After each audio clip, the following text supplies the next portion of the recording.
स्वस्थ सिद्धांत प्रसारण में आपका स्वागत है। सर्वशक्तिमान परमेश्वर पिता का धन्यवाद हो कि हम लगातार इस श्रृंखला के द्वारा बाइबल से सुधारने वाली शिक्षाओं को अपने जीवन में ग्रहण कर पा रहे हैं। बीते 6 सप्ताह से हमारे मनन का विषय रहा है बाइबल आधारित पवित्रता, और इसके अंतर्गत हम व्यक्तिगत पवित्रता पर जोर दे रहे हैं। हम में से प्रत्येक के लिए परमेश्वर की यह इच्छा है कि वह पवित्र बने। पवित्र शास्त्र बाइबल में पहला थिस्सलुनीकियों उसका 4 अध्याय और उसका 3 वचन हमसे यही कहता है कि यह परमेश्वर की इच्छा है कि तुम पवित्र बनो। परमेश्वर चाहता है कि हम पवित्र बने जैसा कि वह स्वयं पवित्र है, और इसके लिए वो हमारी सहायता भी करता है यह कहकर कि मैं हूं जो तुम्हें पवित्र करता है। साथ ही पहला थिस्सलुनीकियों के 4 अध्याय के 7वें वचन को अगर आप गौर से पढ़ें तो यहां यूं लिखा है, क्योंकि परमेश्वर ने हमें अशुद्ध होने के लिए नहीं परंतु पवित्र होने के लिए बुलाया है। अर्थात ये केवल परमेश्वर की इच्छा नहीं है कि हम पवित्र बने, परंतु साथ साथ यह भी कि हमारी बुलाहट भी पवित्रता के लिए है। परमेश्वर की इच्छा है और ये उसकी बुलाहट है कि हम और हम में से प्रत्येक व्यक्ति पवित्र जीवन बिताएं। ये विषय कितना महत्वपूर्ण है आप इन दोनों बातों से अंदाज लगा चुके हैं। हम मनन कर रहे हैं पवित्र कैसे न बने, हाउ नॉट टू सैंक्टिफाई, और अब तक हम लोगों ने 6 पाठ पर मनन कर चुके हैं। Up till now we have studied 6 lessons on how not to sanctify. Lesson number 1, do not depend on your strength. अपने ही सामर्थ पर निर्भर न रहें। Lesson number 2, do not forget your responsibility. पाठ 2, अपनी जिम्मेदारी को भूल न जाएं। Lesson number 3, do not become sin conscious. अपने पाप के प्रति ही सोचते न रहें। Lesson number 4, do not give excuses for failures. चौथा पाठ था कि अपनी विफलताओं के लिए बहाने न दें। लेसन नंबर 5, भूल चूक के पाप को अनदेखा न करें। Lesson number 5, do not overlook the sin of omission. 5वां पाठ था भूल चूक के पाप को अनदेखा न करें। Last week we have studied the 6th lesson and that was do not practice seclusion. पिछले सप्ताह हम लोगों ने 6वां पाठ देखा और यह था कि एकांत का अभ्यास न करें। Today we are going to see the 7th lesson on how not to sanctify. पवित्र कैसे न बने, इसके अंतर्गत आज हम 7वां पाठ सीखने वाले हैं, and that is do not belittle relationships. रिश्तों को छोटी बात न समझें। मैं फिर से दोहराता हूं, पवित्र कैसे न बने, पाठ क्रमांक 7, रिश्तों को छोटी बात न समझें। प्रियो, पवित्रता के 2 पहलू होते हैं। एक तो वो जो कि परमेश्वर का भाग है और एक वो जो हम मनुष्यों का भाग है। एक में परमेश्वर की सर्वोच्चता प्रकट हो रही है और दूसरे में मनुष्यों का उत्तरदायित्व प्रकट होता है। मनुष्यों की जिम्मेदारियों को अगर हम देखते हैं तो आपस में एक दूसरे के साथ में हमारे संबंधों में एक सीधापन होना चाहिए, एक सच्चाई होना चाहिए, शुद्धता होनी चाहिए, और इस प्रकार से हमारा रहना, आपस में मेल मिलाप के साथ रहना बेहद महत्वपूर्ण है। रोमियो की पत्री और उसके 14वें अध्याय के 18वें वचन में से आपको पढ़ करके सुनाता हूं। जो कोई इस रीति से मसीह की सेवा करता है वह परमेश्वर को भाता है और मनुष्यों में ग्रहण योग्य ठहरता है। यहां पर 2 बातें देख रहे हैं आप कि परमेश्वर को भाता है और मनुष्यों में भी ग्रहण योग्य ठहरता है। अर्थात एक विश्वासी का जीवन जो है वो दोनों तरफ सही होना चाहिए, परमेश्वर के सामने भी स्पष्ट होना चाहिए, सरल होना चाहिए, पवित्र होना चाहिए, उसी तरह से मनुष्यों के बीच में भी वह ग्रहण योग्य होना चाहिए। ये पवित्रता की परिभाषा मिलती है।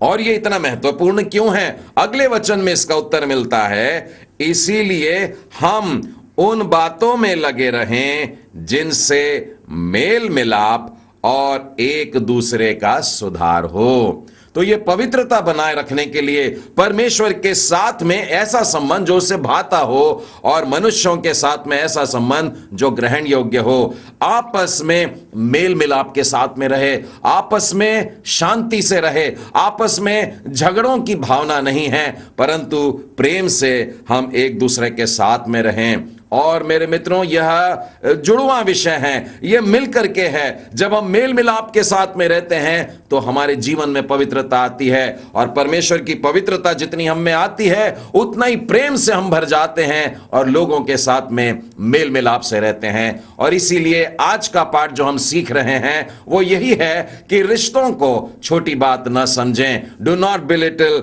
रिलेशनशिप।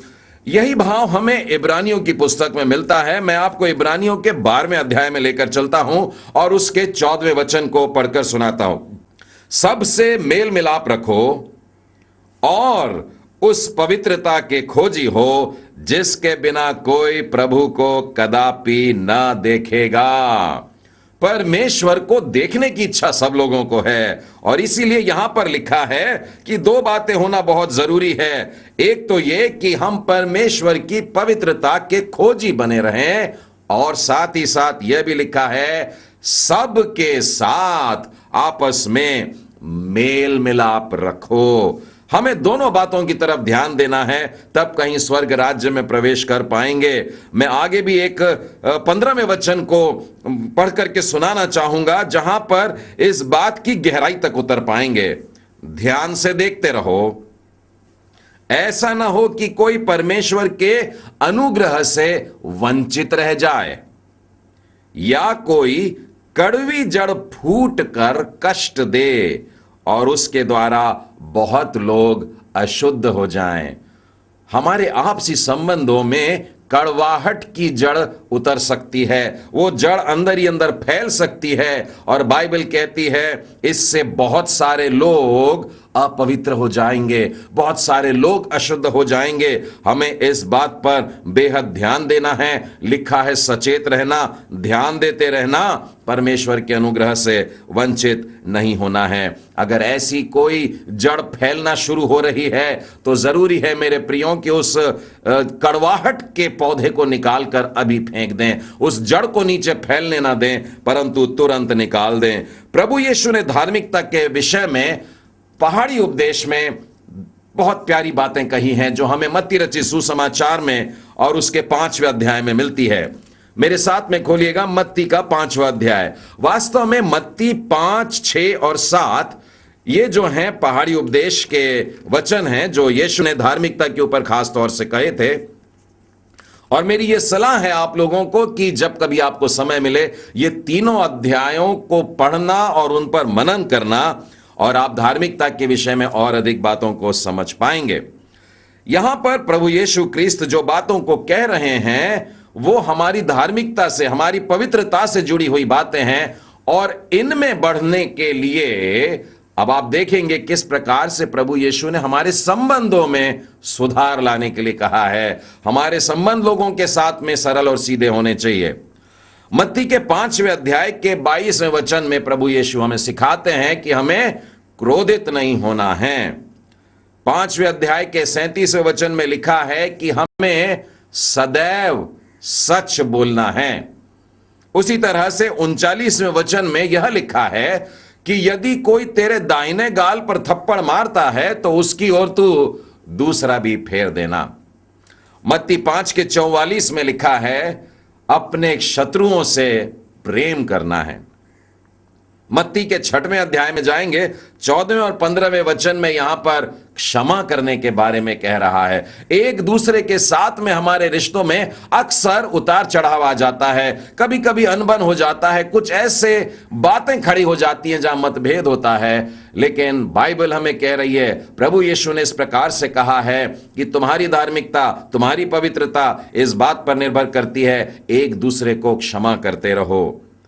मत्ती रचित सुसमाचार के 7वें अध्याय में अगर हम पहुंचते हैं तो पहले ही वचन में हमें मिलता है कि हम दूसरों पर दोष न लगाएं, एक दूसरे के ऊपर दोषारोपण न करें। और 7वें अध्याय के 12वें वचन में यह लिखा है कि जैसा तुम चाहते हो कि लोग तुम्हारे साथ व्यवहार करें, वैसा ही व्यवहार तुम उनके साथ में किया करो। इसीलिए मेरे मित्रों, मैं बताना चाहता हूं, बल्कि आपसे आग्रह करता हूं कि ये पहाड़ी उपदेश का अध्ययन करें, मनन करें, इनको अपने जीवन में उतार लें। और इन बातों के अपने जीवन में आने के कारण आपके रिश्ते जो हैं, एक दूसरे के साथ में जो आपका संबंध है, उसमें प्रेम आने लगेगा। और ये सारी बातें जब आपके जीवन में आएगी, आप परमेश्वर की धार्मिकता में, परमेश्वर की पवित्रता में आगे बढ़ते जाओगे।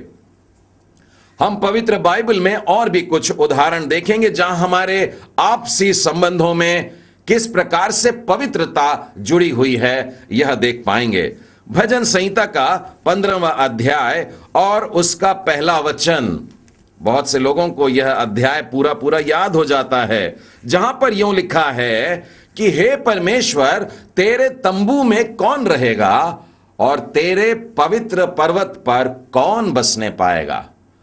परमेश्वर के सामने यह प्रश्न आया कि तेरे पर्वत पर कौन रह सकेगा, तेरे मंदिर में कौन रह सकेगा, तेरे घर में कौन रह सकेगा। और भजन 15 के आगे के जो 4 वचन हैं वो इसी प्रश्न के उत्तर में लिखे गए हैं। और गौर से सुनिएगा, क्योंकि यह हमारे आपसी संबंधों के बारे में कह रहा है। हमारे रिश्तों में प्रेम होना चाहिए, और जब यह प्रेम आएगा तो हम पवित्रता में बढ़ते हैं। देखिए कैसा, तो कौन रह सकेगा परमेश्वर के घर में और उसके पवित्र पर्वत पर। दूसरा वचन कहता है, वही व्यक्ति जो सच बोलता है। तीसरे वचन में लिखा है, वह व्यक्ति निंदा न करने वाला हो और मित्र की बुराई न करता हो और पड़ोसी की निंदा न सुनता हो। चौथे वचन में लिखा है, जो शपथ खाकर बदलता नहीं, चाहे हानि उठाना पड़े। और वह व्यक्ति जो प्रभु के लोगों का आदर करता है। और 5वें वचन में इस प्रकार से लिखा है, जो पैसों के मामले में साफ सुथरा है, कोई गलत काम नहीं करता है। और फिर अंत में इस प्रकार से लिखा है, यह व्यक्ति है जो परमेश्वर के पवित्रता को देख पाता है। परमेश्वर के पवित्रता में शामिल होने के लिए, उस पवित्रता को आज अपने में लेने के लिए हमारे आपसी संबंधों को, हमारे रिश्तों को सही करने की जरूरत है। वही व्यक्ति जो एक दूसरे के साथ में परमेश्वर के इन वचनों के अनुसार अपने को शुद्ध रखता है, पवित्र रखता है, लोगों के साथ में मेल मिलाप से और शांति से रहता है, वही परमेश्वर के पवित्र पर्वत पर पहुंच पाएगा। आइए प्रेरितों द्वारा दिए गए इस विषय पर कुछ वचनों की ओर हम गौर करेंगे। याकूब की पत्री और उसके 3 अध्याय में चलिए और उसके 17वें और 18वें वचन में से आपको मैं पढ़कर सुनाता हूं। यहां पर यूं लिखा है, जो ज्ञान ऊपर से आता है वह पहले तो पवित्र होता है। देखिए, पवित्रता से आरंभ किया, फिर मिलनसार होता है, कोमल होता है और मृदु भाव से भरा और दया से भरा और अच्छे फलों से लदा हुआ और पक्षपात और कपट रहित होता है। और 18वें वचन में लिखा है, मिलाप कराने वाले धार्मिकता का फल मेल मिलाप के साथ में बोते हैं। फल कौन सा है? धार्मिकता का फल है, पवित्रता का फल है। और बोना क्या है? वो जो बीज है ताकि धार्मिकता का फल नजर आए, वो बीज क्या बोना है? तो लिखा है मेल मिलाप के साथ में रहना। हमें आपस में एक दूसरे के साथ में प्रेम से रहना है, गले लगकर रहना है, सच्चे हृदय से लोगों से प्रेम करना है। मेरे मित्रों, मैं समझता हूं अब यह बात आपको स्पष्ट होने लगी है कि पवित्रता में बढ़ने के लिए हमारा आपस में एक दूसरे के साथ में संबंध सीधा होना बेहद जरूरी है। पहला पत्रस और उसके पहले अध्याय के 22वें वचन में देखिए क्या लिखा है। जबकि तुमने भाईचारे की निष्कपट प्रीति के निमित्त सत्य के मानने से अपने मनों को पवित्र किया है, तो तन मन लगाकर एक दूसरे से अधिक प्रेम करो। पवित्रता में बढ़ने की ठान ली, वचनों को अपने में ले लिया है, तो अब तन मन लगाकर एक दूसरे से और भी ज्यादा और अधिक प्रेम करो। परमेश्वर का यह वचन इन बातों को स्पष्ट कर रहा है मेरे मित्रों कि पवित्रता में बढ़ने के लिए हमें आपस में एक दूसरे के साथ मेल मिलाप रखना है। आज का पाठ हमसे यही कह रहा है, रिश्तों को छोटी बात न समझिएगा। पहला यूहन्ना और उसका 3रा अध्याय और उसके 10वें वचन में देखिए क्या लिखा है। इसी से परमेश्वर की संतान और शैतान की संतान जाने जाते हैं। बड़ा कठोर वचन है, गौर से सुनिएगा। परमेश्वर की भी संतान है और शैतान की भी संतान है और उनकी पहचान की जा सकती है। जो कोई धार्मिकता के काम नहीं करता वह परमेश्वर से नहीं, और न वह जो अपने भाई से प्रेम नहीं रखता। जो व्यक्ति अपने भाई से प्रेम नहीं रखता है वो परमेश्वर की संतान नहीं हो सकता है। आगे लिखा है, क्योंकि जो समाचार तुमने आरंभ से सुना वह यही तो है कि एक दूसरे से प्रेम करो। हमें एक दूसरे से प्रेम रखना है, और यह समाचार, यह उपदेश और यह संदेश परमेश्वर की आज्ञा बहुत आराम से मिलकर के आ रही है। यह कोई नई बात नहीं है कि हमें आपस में प्रेम करना है, और यदि हम प्रेम नहीं करेंगे तो हम शैतान के कहलाएंगे।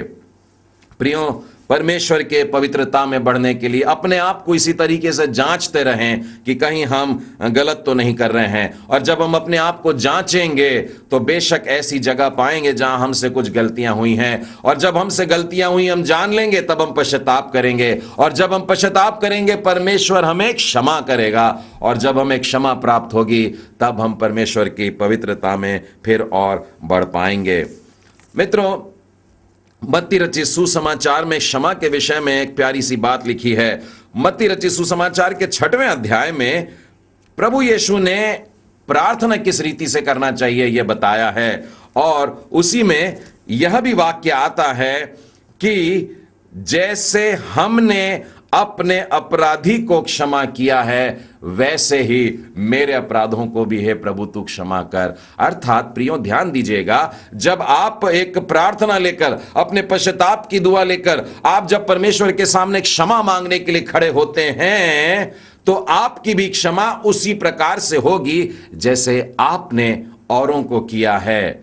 इसीलिए बेहद जरूरी है कि आपको दुख पहुंचाने वालों को क्या आपने क्षमा किया है, पहले क्षमा करना है, क्योंकि वचन कहता है जैसे मैंने क्षमा कर दिया वैसे ही हे प्रभु मुझे भी क्षमा कर दें। क्षमा के लिए यह शर्त को हमेशा याद रखना, क्योंकि अगर क्षमा नहीं मिली तो फिर पवित्रता का तो सवाल ही पैदा नहीं होता है।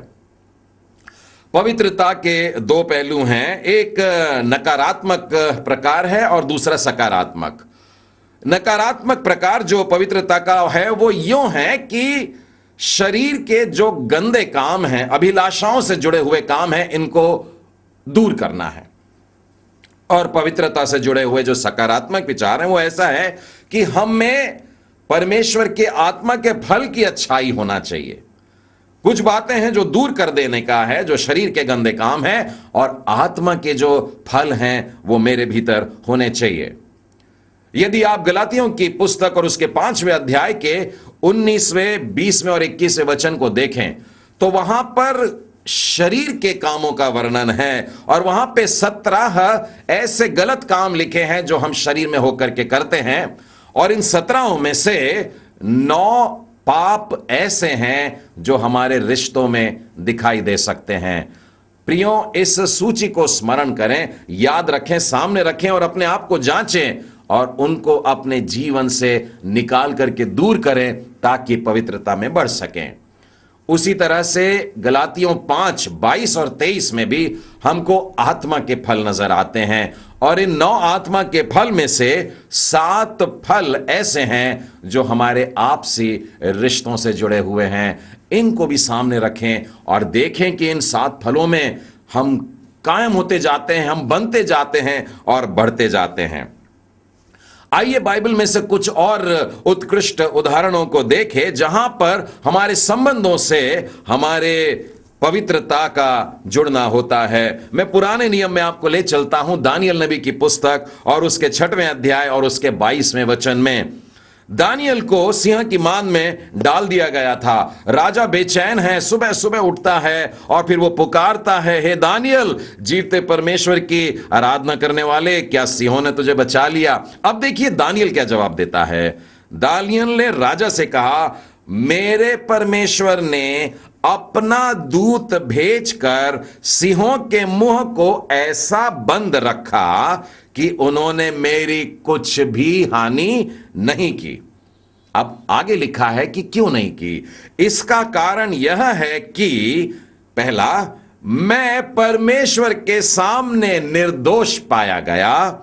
दूसरा, हे राजा, तेरे सम्मुख भी मैंने कोई भूल नहीं की। दानियल की पवित्रता किस बात पर तय थी कि परमेश्वर के साथ में वह साफ पाया गया, वह निर्दोष पाया गया और उसी तरह से राजा के साथ में अर्थात मनुष्यों के साथ में भी उसने कोई भूल नहीं करी, उनके साथ में भी अच्छे से रहता है। तो परमेश्वर के साथ में हमारा संबंध सही होना है और मनुष्यों के साथ में भी हमारा संबंध सही होना है।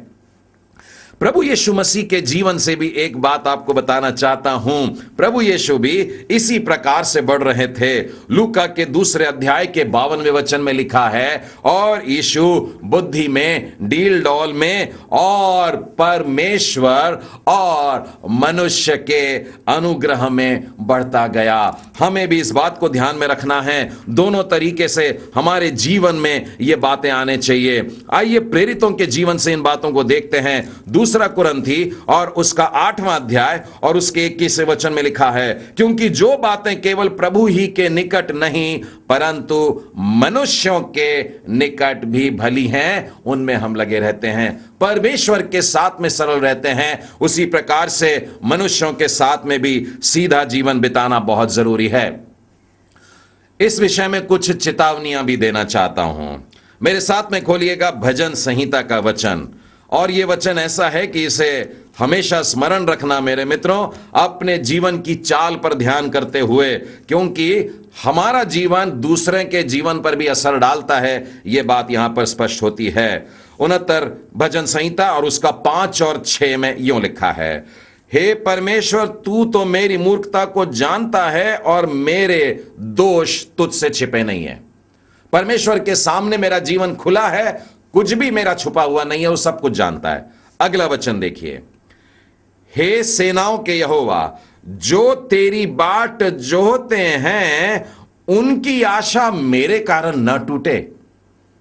लोगों की आशा जो तुझको खोज रहे हैं मेरे कारण न टूटे। और हे इज़राइल के परमेश्वर, जो तुझे ढूंढते हैं उनका मुंह मेरे कारण काला न हो। परमेश्वर से दुआ मांग रहा है कि मेरा आचरण इस संसार में ऐसा बना रहे कि दूसरे लोगों के लिए मैं ठोकर का कारण ना बनूं, दूसरे लोगों का मुंह मेरे कारण काला ना हो। प्रियो, आपके जीवन को लोग देख रहे हैं, आपको निहार रहे हैं, आपको जांच रहे हैं, और संभव है आपकी किसी एक गलती के कारण वे ठोकर खा जाएं, वे निराश हो जाएं, उनका मुंह काला हो। इससे बच के रहना है। परमेश्वर के सामने भी हमें अपना जीवन सीधा रखना है, निर्दोष रखना है, और लोगों के समक्ष भी ध्यान से रखिएगा। यह बड़ी गंभीर बात है। इस शास्त्र भाग को पकड़ करके चलिएगा। मैं जानता हूं मेरे मित्रों, मेरा व्यक्तिगत जीवन दूसरों पर बहुत जोरदार असर ला सकता है। नीति वचन के 16वें अध्याय के 7वें वचन में इस प्रकार से लिखा है, जब किसी का चाल चलन यहोवा को भाता है तब वह उसके शत्रुओं को भी उससे मेल कराता है। यह भी संभव है, परमेश्वर के साथ में आप सीधा रहते हैं, आपके शत्रु भी आपके लिए नरम हो जाएंगे, वे आपसे प्रेम करने लगेंगे, आपका आदर करने लगेंगे।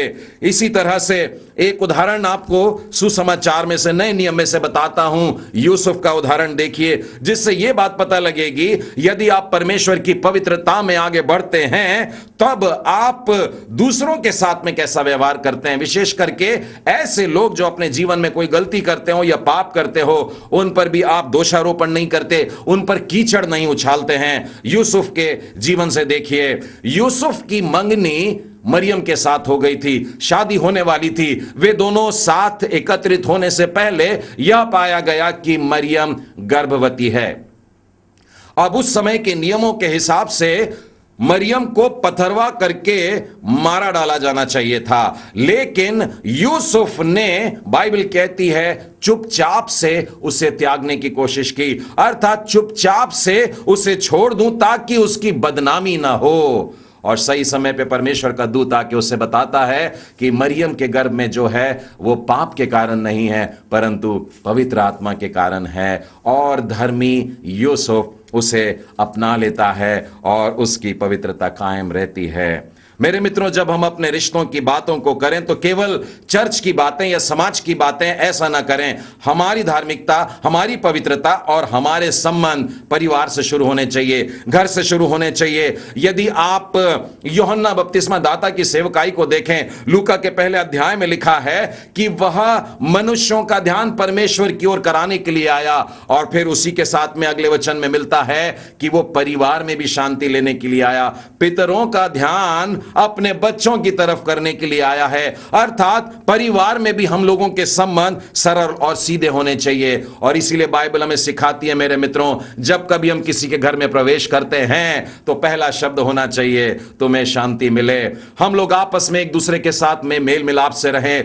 पति पत्नियों से भी कहना चाहता हूं, बाइबल हमें इस प्रकार से कहती है, पहला पत्रस 3 अध्याय में, कि हे पत्नियों अपने पति के अधीन रहो। और इसी अध्याय में आगे सब पतियों से कहती है, अपने पत्नियों का आदर करो। हमें अपनी पवित्रता, अपने संबंध, अपने रिश्तों को सीधा करना है, और यह बात हमारे अपने परिवार से आरंभ होनी चाहिए। सबसे पहले यही दिखना चाहिए। हाउ नॉट टू सैंक्टिफाई, पवित्र कैसे न बने। डू नॉट बिलिटल रिलेशनशिप, रिश्तों को छोटी बात न समझें। परमेश्वर आप सबों को आशीष दे।